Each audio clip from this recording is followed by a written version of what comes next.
Hello, welcome to this week's Ask Anwen. So I'm Anwen, if you haven't met me before, and every Friday I am answering your questions that you submit to me. I'm here to give you another perspective, a different opinion maybe, or it might be you just haven't got somebody in your organisation you want or can ask this question to. So I'm here to hopefully help you with that. So this week's question is a massive question and I am gonna squiz out on some of it by just kind of looking at it through one lens, but I'll explain that a little bit in a moment. So the question is, how can we empower managers to take more ownership of their people for a successful culture shift? So that's the question. So the bit I am gonna kind of scoot over a little bit is that broader piece around culture shift. I don't think managers can do this in isolation by becoming more empowered and having more ownership of their people on their own.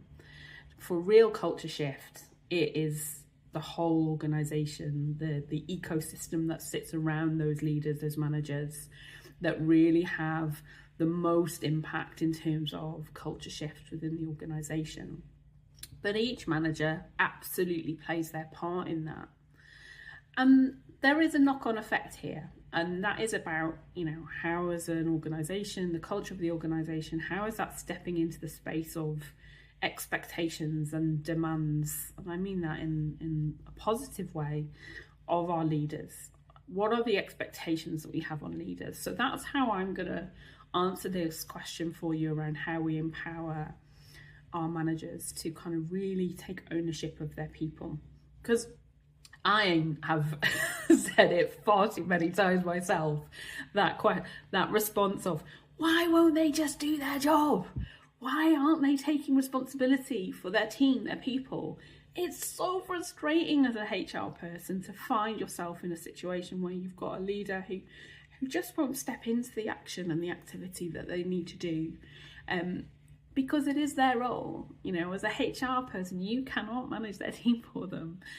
You cannot set those goals, those expectations, give the feedback. It is absolutely for that leader to do that. So how can we really empower them?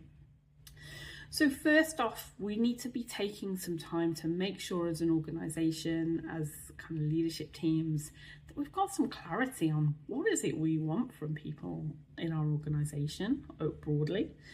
And then also, what is it we need from our leaders to help us to achieve those goals for our people and therefore our organisation? So are we having really open, honest, direct conversations with people in leadership roles about the expectations of that role? Some of the challenge here is people will become accidental managers. They'll move into leadership roles because that's the next rung of the ladder. And maybe they haven't given that much thought to the leadership aspect of that. Hands up, I went into my first leadership role because it was the next opportunity. I wasn't necessarily thinking, yay, great opportunity to become a leader and take on a leadership role. It was just the next bit. I then grew into that, and that was that's how I evolved from that perspective. But if we're not really talking to people about what's expected of them as a leader and what is needed of them in this leadership role, and then it makes it very difficult then for them always to automatically respond in the way that we want them to when it comes to owning the people issues and they're owning the team. So how can we really empower them? The best ways is, as I've described already, is to give that clarity, set those expectations, really be clear about what you need and what you expect of people in leadership roles. And that includes taking ownership of those things that might pop up. Ownership of the behaviour, the performance, all the things that we expect within our organisation. So being really clear on those expectations. We then need to help that individual to really understand where they are and to go, actually, have I got some development here to do?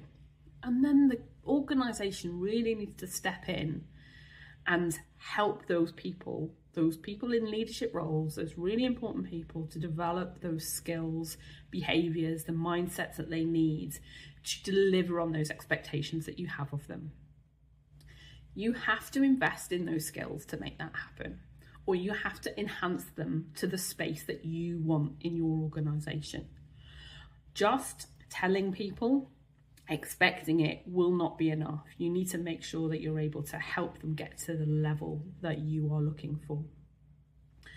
And that empowerment then comes in terms of them practicing those skills, mindsets, behaviors, getting into a habit of doing that, getting good feedback, seeing the value of what they're doing and showing them the value and allowing them to build confidence in what they're doing.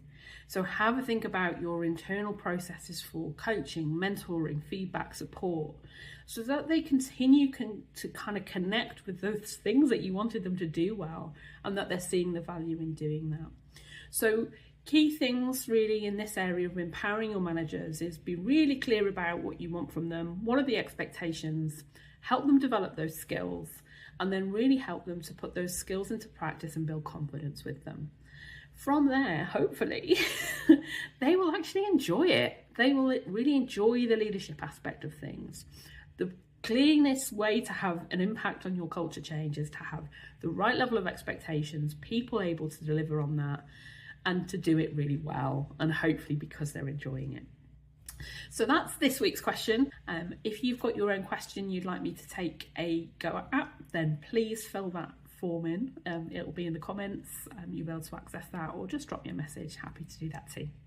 Bye now.